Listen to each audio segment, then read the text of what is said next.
Start the recording. All right. Good morning, friends. Thank you so much for joining us for our report release webinar, Understanding Competency-Based Education, Credit for Prior Learning, and Other Flexible Learning Approaches in California. I'm Zima Creason. I am the Executive Director of the California EDGE Coalition. Joining me today is Linda Collins, the founder and Executive Director of the Career Ladders Project. Linda is also the board president for the California EDGE Coalition. Also joining us today is Marcy Drummond, Strategic Post-Secondary Education Advisor.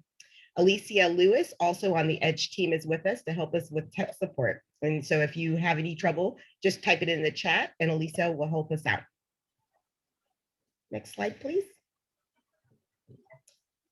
We will be recording our session today and we will make it available for folks to reference. In the future, we'll have it on our website. I want to take a moment to acknowledge some of the partners that made this report possible, starting with the Lumina Foundation, Marty Alvarado, Cheryl Aschenbach, Fred Harris, Craig Hayward, Aisha Lowe, Leandra Martin, Robert Pimentel, Cecilia Rios Aguilar, and Vincent Rodriguez. Next slide, please. So a quick review of our agenda today. We're going to talk a bit about this project's purpose, our goals, talk a bit about our work in the California context, provide a report and project overview, share our findings and recommendations, and we'll end our time together with a Q&A session and wrap up with some next steps. A bit about Q&A. So please enter your questions using the Q&A feature in the webinar window as they come up.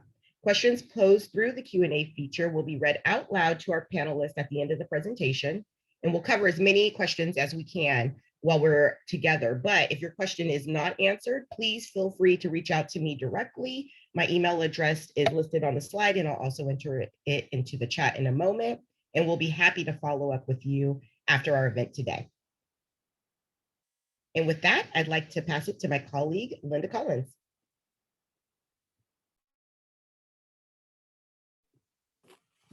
I wanted to welcome you as well. And just to get started, I thought it would be helpful to go over just the general purpose of the study that we did, Understanding Competency-Based Education, Credit for Prior Learning, and Other Flexible Learning Approaches in California. And as you can see, our project really wanted to engage California stakeholders in identifying opportunities and barriers to expanding credit for prior learning, competency-based education, and other flexible approaches, particularly in California's complex system of education and training, especially for students from low-income communities and from communities of color.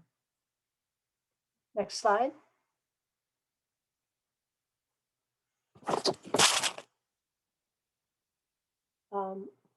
Marcy, I'm just seeing your name. I'm going to go ahead and go over the project goals. And there were several. One was to investigate opportunities that flexible approaches offer, particularly credit for prior learning and competency-based education, as strategies for eliminating educational inequities for communities of color and other low-income communities. We wanted to reach out and figure out how to detail the barriers and challenges to offering flexible learning approaches, ensuring their quality and tracking student and learner outcomes. We wanted to identify essential practices that would help ensure high quality, equitable, flexible learning approaches. We wanted to identify education and training institutions and organizations that are interested, may already be offering some flexible learning, or potentially are very well equipped to provide flexible learning approaches. And we also wanted to identify business, labor, and community leaders and organizations that are eager to partner in flexible learning. Next slide. I just wanted to take a minute to talk a little bit about how this connects to the California context, just very briefly. We should point out that flexible learning, and particularly I would say credit for prior learning and competency-based education, are national movements. And there is a lot of work that has been gone on across the nation on building the infrastructure, learning the practices, developing quality rubrics, and a lot else, a lot of other work. And I think it's because these approaches are widely seen as potential tools to level the playing field and to improve equitable post-secondary attainment. But I would say in California, the work is really more nascent than in some other places, though recent events are promising. The governor's budget last year had language encouraging competency-based education in the major public systems. The community college system has adopted regulations to require credit for prior learning processes be in place at all of the colleges. They're launching some major pilots on competency-based education. And we also know that faculty across all the systems have been experimenting with new approaches that are more flexible. But I think it's fair to say that public higher education in California has not been in the forefront of this movement. I also just wanted to point out, we started this study before the pandemic, but the pandemic really has driven home, I think, the need to rethink how we approach educational delivery systems. And we know that having some post-secondary credentials is key to upward mobility and to lifting one's family out of poverty. And in the pandemic, that became even more clear as people with credentials, certificates, and degrees were more likely to stay employed or to be able to stay out of harm's way by working from home. And we know that traditional institutions make it difficult for people who have multiple responsibilities, juggling family, working in multiple jobs, to take advantage of current semester and place-based systems. But with the pandemic, we actually really learned we can do things differently. We can turn large systems practically on a dime. We can deliver both instruction and support services remotely across the state. So even as we've laid bare the depth of structural inequality in our institutions, we've also seen the possibility of some real change.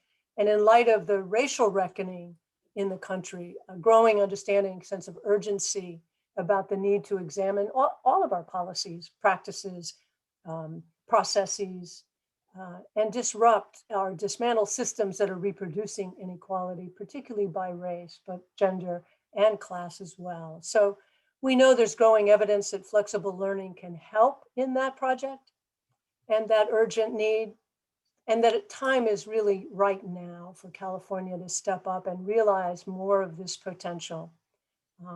This is the moment, if ever there was one, and here is our opportunity. So our research set out to understand more about the state of flexible learning in California and the next steps California could take to realize these promising strategies. So what did we learn? I'm going to ask Marcy to walk us through the research, our process, and our findings. Thank you.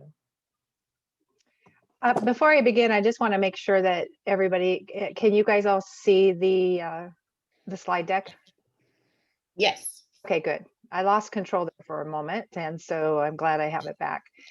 I'm going to begin with briefly outlining the process and methodology we utilized. As Linda indicated earlier, one of the primary purposes of this study was to get a more full understanding of people's perceptions in California about flexible learning approaches, and then also to uncover who is currently implementing them and or planning to do so, in the very near term future. So we did this primarily through doing both a survey and an interview of key leaders and practitioners that cut across three segments. First was post-secondary education. So we interviewed and talked to people from community colleges and universities. The second segment of focus was employers and workforce development organizations. We also spoke with people from community-based organizations as well. We also had, as Zima acknowledged previously, we had an advisory committee. And on this advisory committee were also leaders and practitioners that represent these three segments. And they provided a lot of keen insights and information as part of our process. And then lastly, we conducted secondary research as well. We collected and synthesized other research and reports, and we participated in numerous meetings and webinars and other activities where these flexible learning approaches were being discussed, primarily by the 3 segments that you see above. Oh, I should have mentioned, sorry, I'm going back. The people who participated in the survey and the interviews, it was 21 individuals, and we've acknowledged them in the report and the appendix as well, along with information about what organization they're affiliated with and what position they hold within that organization. The other thing we did in this study is we felt it was really important to come up with an operational definitions that we could use so that we were operating from the ability to communicate and have a similar understanding when we were engaging people in getting their input into and their ideas around flexible learning approaches. So we began by coming up with an operational definition of what flexible approaches absolutely are. And rather than a definition, it more accurately reflects what they should do. And these are the things that were identified within flexible learning approaches. First of all, they should be responsive to the diverse needs and preferences of learners. They should be accessible to learners anytime and anywhere. They need to be delivered both using traditional and non-traditional delivery methods. They must formally recognize all learning, and that formal recognition comes through the awarding of post-secondary credit, also allowing students to advance like in apprenticeships and in hiring processes. And they must quickly adapt to changes, both changes in terms of what are the requirements for individuals to become employed and advance into career advancements within their programs of study. What are the changes in post-secondary education, and quickly adapt to that. But most importantly, to be able to quickly adapt to meet the needs and preferences of learners. We also came up with an operational definition for credit for prior learning, competency-based education, and another flexible approach that emerged as part of the study, which is the high flex learning approach. Credit for prior learning is where learners gain credit for experiences that result in college level competence that's gained outside of classrooms and even outside of formal post-secondary institutions. Competency-based education, on the other hand, is where learners progress at their own pace. So credit for prior learning is, outside of institutions. Competency-based education is mostly within institutions, but it's flexible in that it allows learners to progress at their own pace and obtain credit and credentials once they've demonstrated a certain level of proficiency on different competencies. And then the high flex model is one where students choose which sort of modality they want to take a course in. And it's important to note that people that are implementing high flex, the student can change their mind during a class. So they can choose to attend the class completely online, synchronously or asynchronously, or face-to-face, or during the course itself, they could move from one modality to another. So they could start off in face-to-face and move online and go back and forth as their needs change. So at the beginning of the report, we summarized what we thought were key findings that emerged from the study, as well as recommendations. First of all, we found out that there is very much a keen interest in flexible learning approaches, in their promise, and also in implementing them. And there seems to be a high level of interest in credit for prior learning. And part of that we uncovered was mostly due to some recent policy changes that had happened in the state of California. There is also keen interest in competency-based education. And throughout this study, I'll talk a little bit about the differences we found between the interest in competency-based education from credit for prior learning. We did uncover multiple and compelling rationales, which I'll discuss in a minute, and that unprecedented times that we're in right now are driving a greater need for flexible learning approaches. Stakeholders that we interviewed and talked to see many potential benefits, particularly to the learners, for flexible learning approaches, but they also saw several potential risks.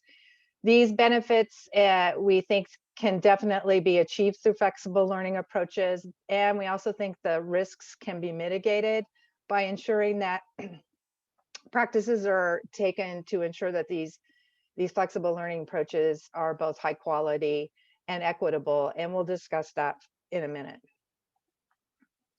We also, excuse me, identified what the stakeholders thought were absolutely essential practices for both high quality and equitable flexible learning approaches.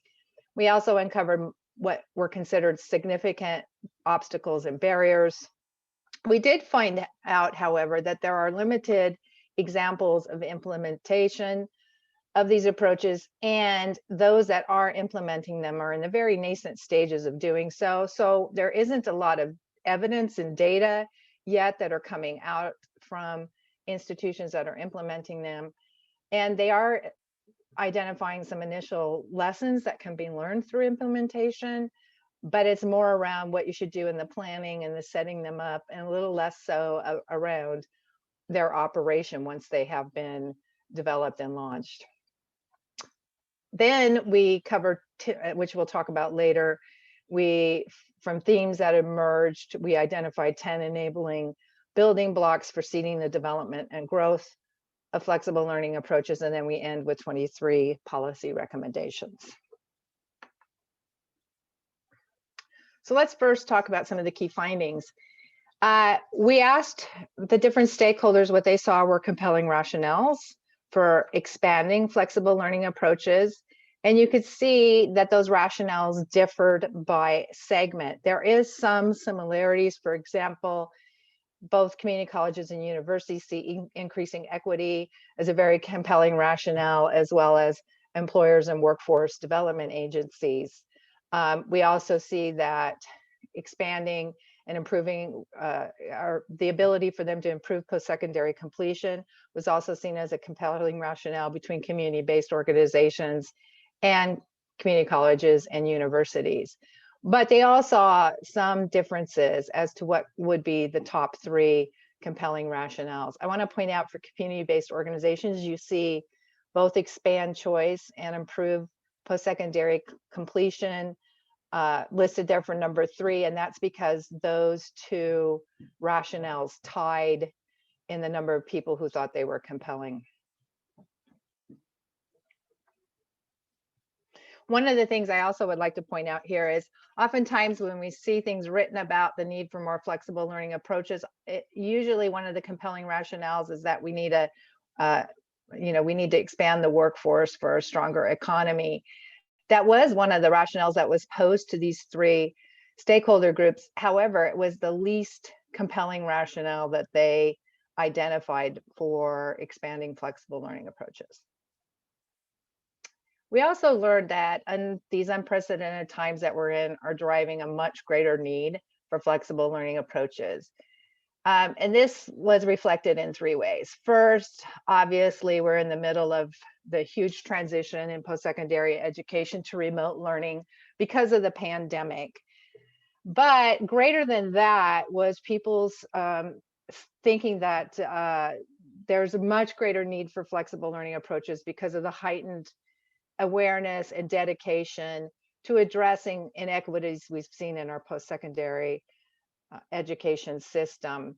And then many times they talked about those 2 interchangeably, about what has been uncovered during COVID, about how they knew that there were systemic barriers and inequities. And with the transition to remote learning, those barriers and inequities became heightened in people's thinking, and as well as in their desire to do things differently.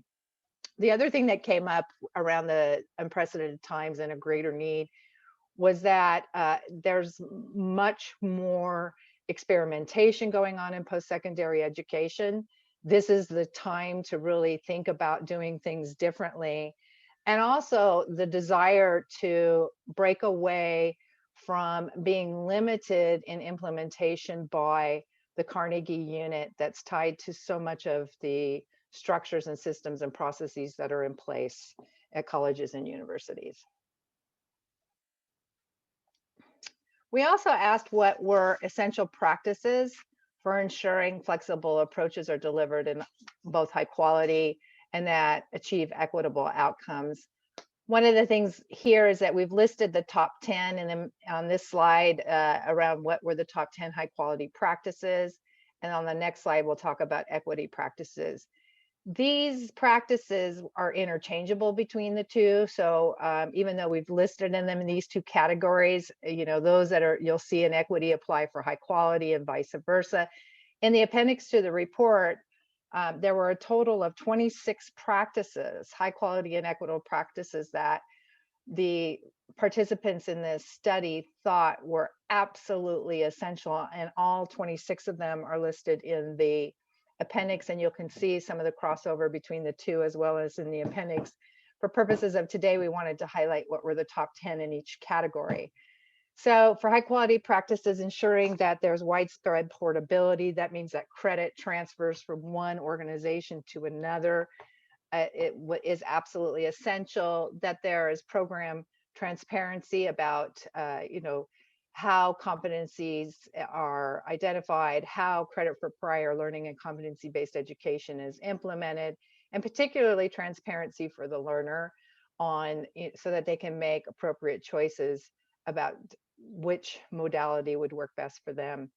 Another absolutely essential practices was having external employer and business involvement in the development and implementation of flexible learning approaches, utilizing rigorous and quality assessments and data to drive these practices with a constant focus on improving both.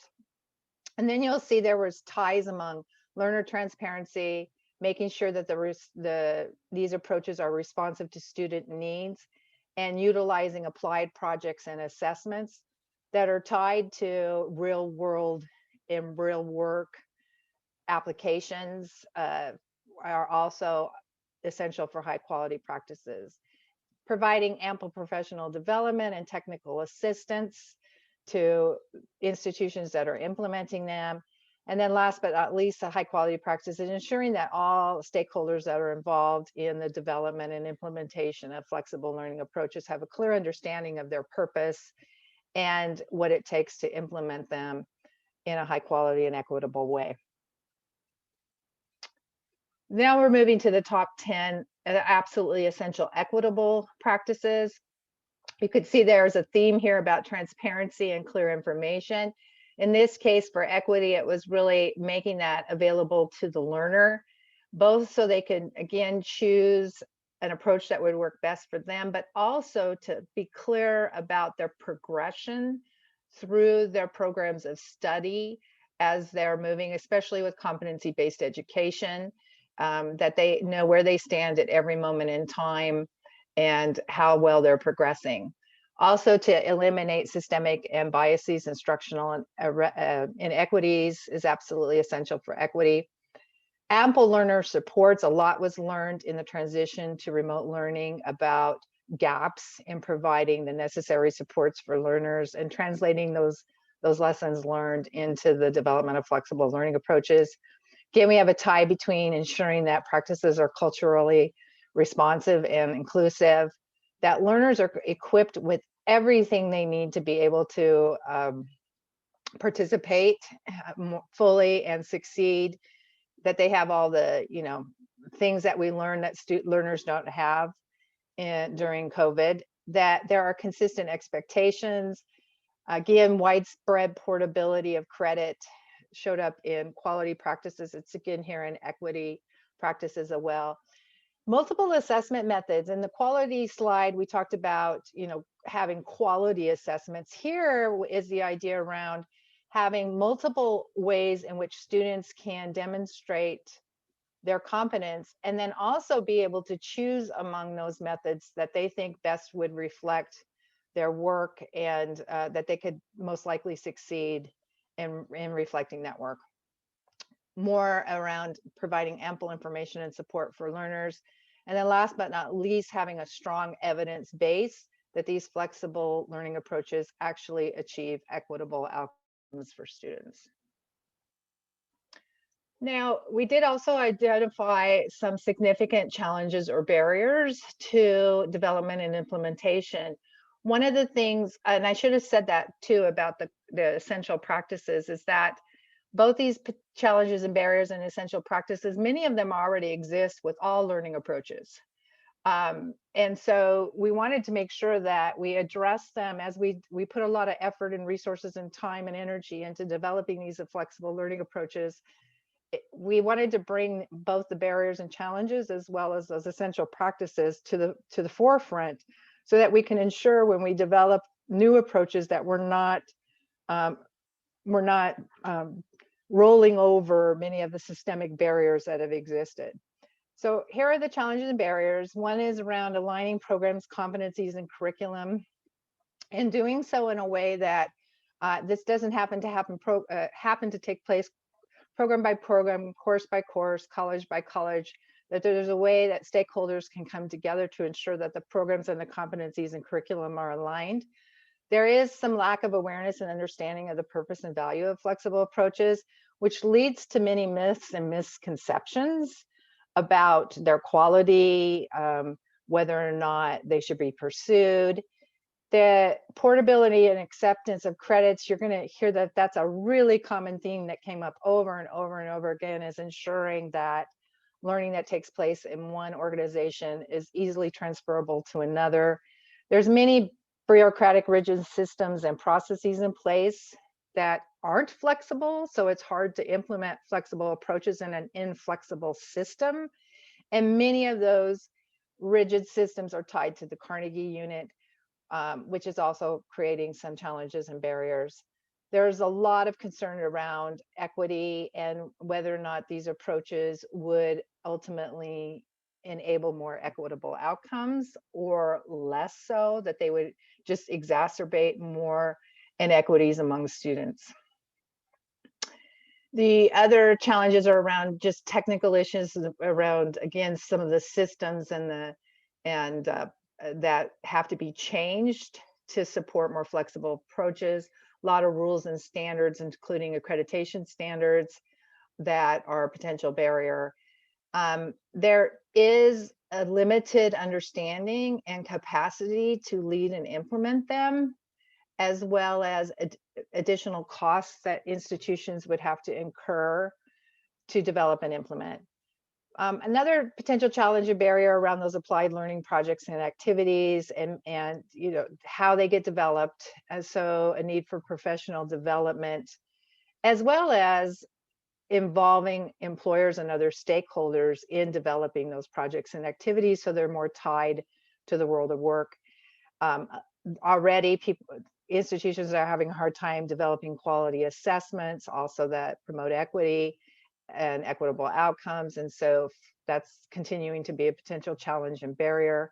And unfortunately on my screen, I can't see the last one. Give me 1 second. Was around equity concerns. Is that what it says? No, developing assessments. Oh, yes. Okay. Then the last thing that we came out of this study was we identified what we consider to be the enabling building blocks, and there are 10 of them. And these resulted from common themes that we heard over and over and over again that were uncovered as part of the interviews and in the survey process. The first one is equity, which is really an intentional focus and measures that are undertaken to ensure the development and implementation of flexible learning approaches both safeguard against systemic biases, structural inequities, and disproportionate learner outcomes by race or gender. And also that we need to promote more culturally affirming pedagogies and practices. Under collaboration, it's important that there's cross-sector stakeholders that are all coming together to both develop and implement equitable and high quality approaches. And one of the things that kept coming up was that there's a high need to have the right individuals at the table with the right expertise to be part of this collaboration and this cross-sector coalescing. These approaches also, a building block is to ensure that they're responsive, which means that they're timely, they're direct to the learner, and they're equity-driven responses to very diverse learner needs, preferences, and progression. And also that they address business and industry workforce needs. And there were several objectives around responsiveness that were really underscored by the field participants. And that was the need to provide more learner-centered and personalized learning approaches to meet the needs of businesses and industries in California. And that we need more learning approaches that quickly adapt and respond to changing conditions. Transparency was another building block, and this is around providing clear, accessible information to learners as well as to educators, employers, and other organizations.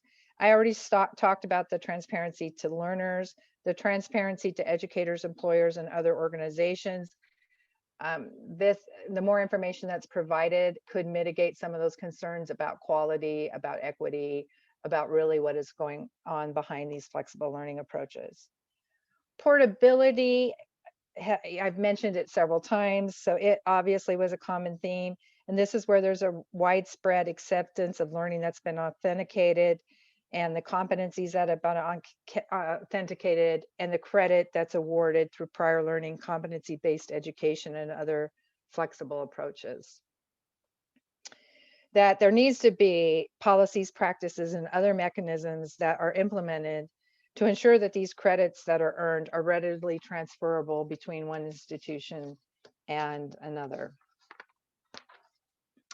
Then we have learner support, ample information, resources, and services that are tailored to the unique and diverse needs of students is provided. Again, a lot was learned during COVID that could be applied to the implementation and development of flexible learning approaches. Learning authentication, multiple rigorous applied and authentic assessment methods and documentation methods need to be utilized. And there's a excuse me, a need for a lot of professional development around how to do learning authentication with quality and to ensure that they're equitable. Capacity building and technical assistance is another key building block. Understanding and capability of institutions and practitioners to implement equitable and high quality approaches. There needs to be sufficient infrastructure and resources, including the processes, systems, standards, policies, regulations, and funding that are needed to develop flexible learning approaches, but also how these resources and the infrastructure, again, is tied to the Carnegie unit and how that may impact the development of these flexible learning approaches.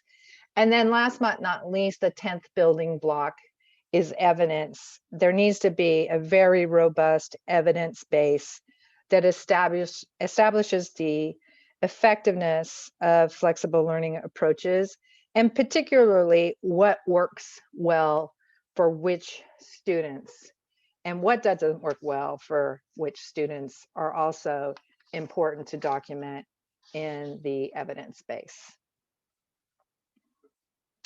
Now, I'm going to turn it over to Linda to talk about the policy recommendations. Thank you, Marcy. I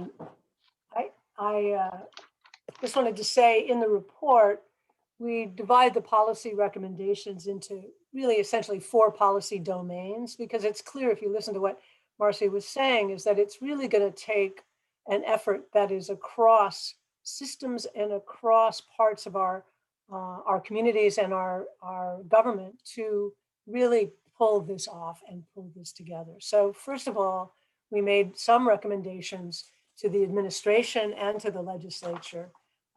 We know that it's going to be key that stakeholders are brought into the process. And so we would recommend establishing a state task force with key stakeholders that can provide some systematic attention to flexible learning options and also help build roadmaps to achieve what's laid out in the building blocks that Marcy covered. We also would encourage the governor, he's taken some early steps. We'd encourage the governor to issue a statement uplifting the potential of CBE, competency-based education and credit for prior learning as an equity strategy, and request that the post-secondary system leaders collaborate on integrating these as integral components of post-secondary education in California. We would recommend that our colleagues in the legislature develop a joint resolution that underscores the importance of these flexible learning approaches as a critical equity and acceleration strategy that the state should invest in. We would recommend that the state support and implement pilot programs that build that evidence base that Marcy was talking about to make the case for further investment. And work with system leaders to consider and address needed infrastructure, technology, professional development, and so on to support widespread adoption. We know that there's a need and would recommend the state explore alternative funding models that would support flexible learning because it is very different. And this could be assigned, for example, to a work at the task force or to a work group that brings together the right expertise with stakeholders. And then finally, and this was something that our advisory committee really did raise, which is all this is well and good, but we do bump up as we try to think about these flexible approaches. We bump up against some of the constraints and old assumptions in the master plan for higher education. And so while that recommendation is well beyond just one report, we would add our voices to the need to call for a new master plan for higher ed that outlines priorities that include these kinds of wide range of learning options. Next slide. Employers are really critical in the development and implementation of flexible learning, particularly competency-based and credit for prior learning. So we would, first of all, want employers to work together to raise awareness of the benefits of both competency-based hiring so that the credentials translate into a future in the labor force, and competency-based credentials. We also think it's really important that employers are engaged and empowered to participate in the advocacy related, particularly to competency-based ed and credit for prior learning. They're a powerful voice in state policy, and encourage them to come to the table. I think it's essential. I think the report points out that it's essential that we include employers in actually developing the programs, education and training programs, including defining and assessing competencies. And then finally, we would encourage business and employers to assume a leadership role in creating employer demand for and collaborating in the development of flexible learning options and competency-based hiring based on them. Next slide. We made a number of recommendations to the educational systems. Of course, always for each of these, easier said than done, but it's very important that educational, if this is going to happen, that the educational systems, all segments, support and prioritize the development of high quality competency-based education. And also we would say in an array of disciplines, an array of modalities and approaches, not just one, but to be looking at direct assessment, course-based competency-based education, credit and non-credit offerings, and more of that is spelled out in the report. We would recommend that the educational systems continue to work to understand and address those critical matters that Marcy laid out in terms of infrastructure, technologies, policies, funding that would encourage the adoption, more widespread adoption. We would ask system leaders to do several things. One would be to issue a joint statement of support of competency-based and credit for prior learning. to commit to addressing the policy changes that are going to be needed, especially in including the portability of credits across all the systems. It's critical that we have leadership there. We would recommend creating an intersegmental task force, particularly of the higher ed segments, to develop policies that provide for the seamless transfer of credits. And I think Marcy underscored how important that is if we're going to deliver on a promise to the learners themselves, that these are portable. And finally, we would ask the systems to work together to prioritize professional development, technical assistance, and resources that can increase capacity of faculty, staff, and administrators to implement quality, equitable, and accredited flexible learning options. And then last but not least, we come back to our philanthropic partners. I think there's a lot, and the report suggests there's a lot that they can do. One would be to support the development of that evidence base that Marcy talked about, and the roadmaps that it will take to get to greater access. And particularly support building the evidence base that demonstrates the effectiveness of these approaches for increasing both success and credential attainment for diverse students.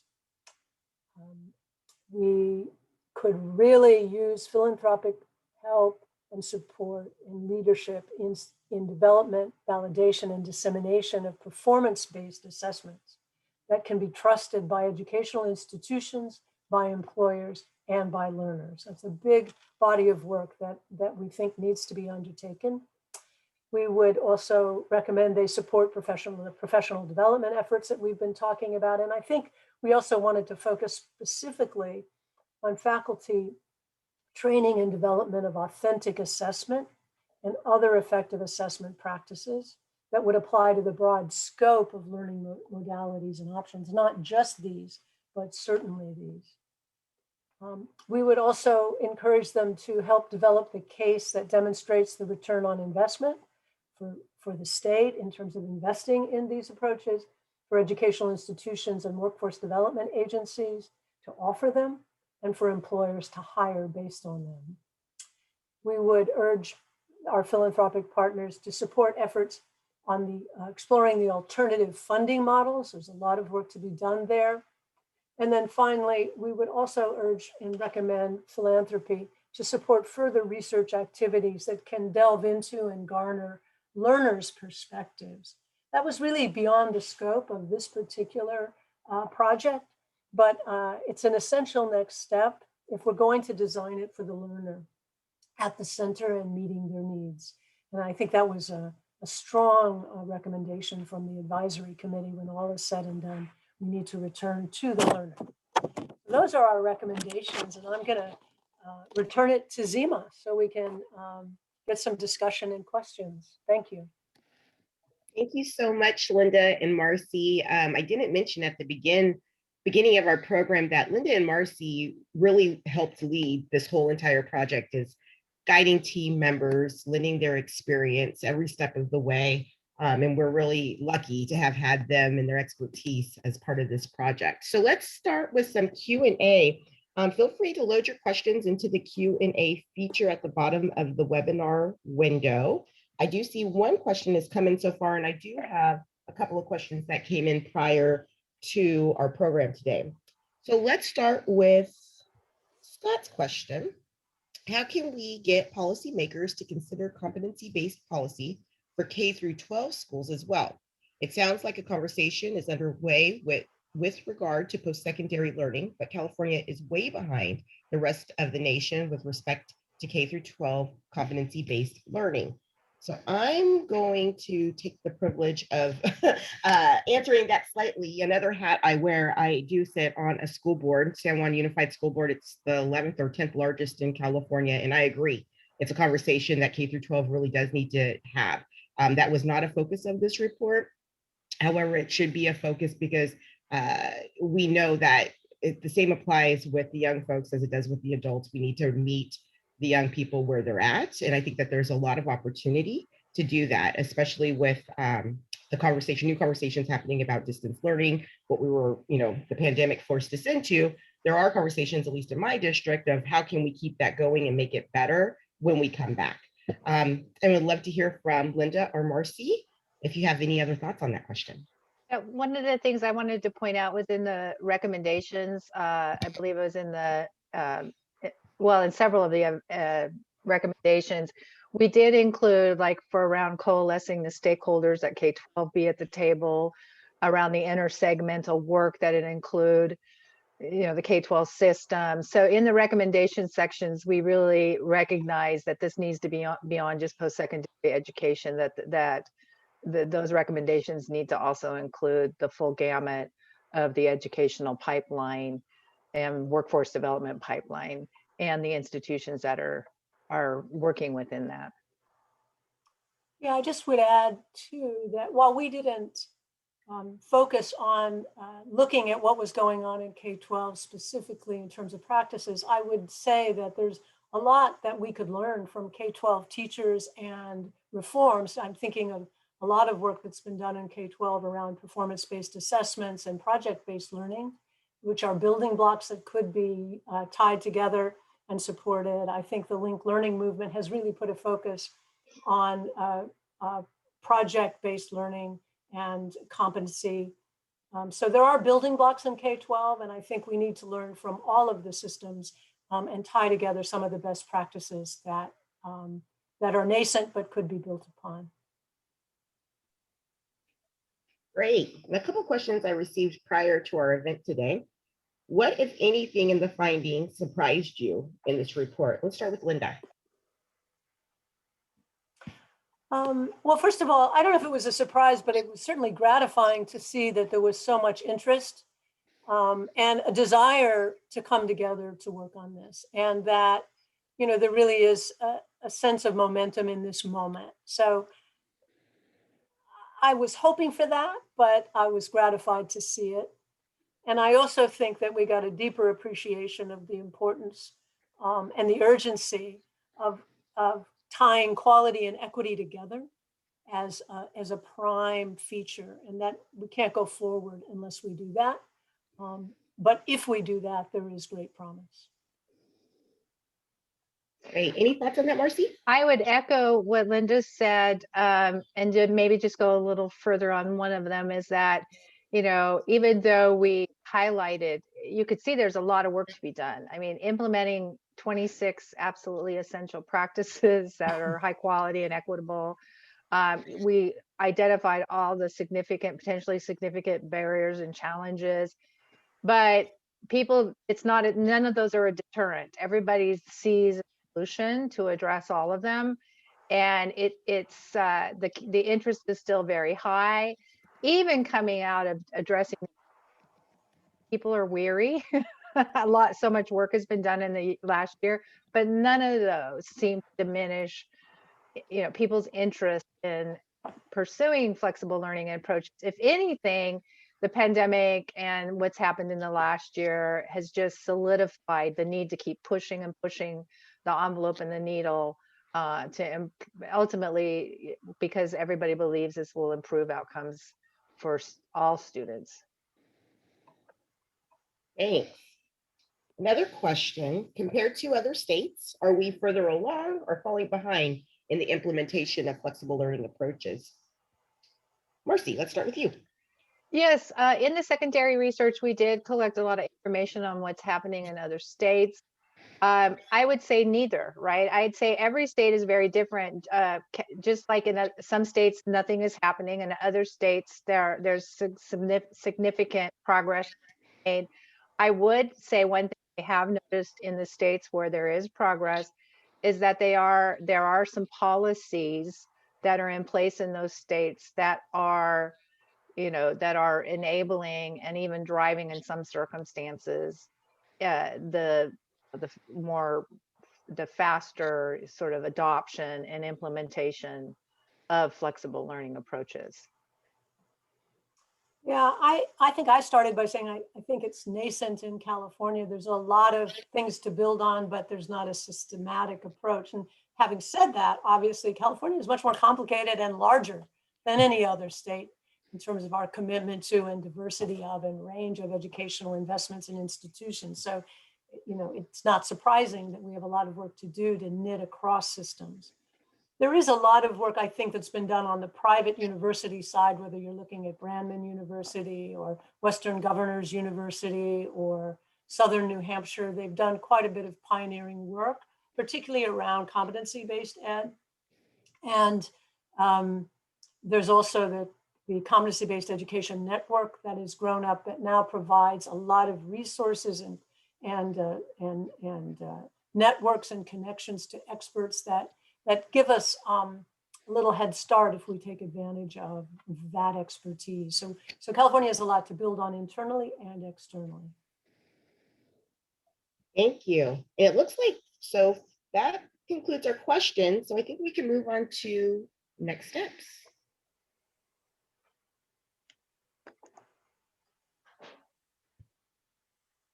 All right, so a bit about next steps. As I noted before, this session is being recorded.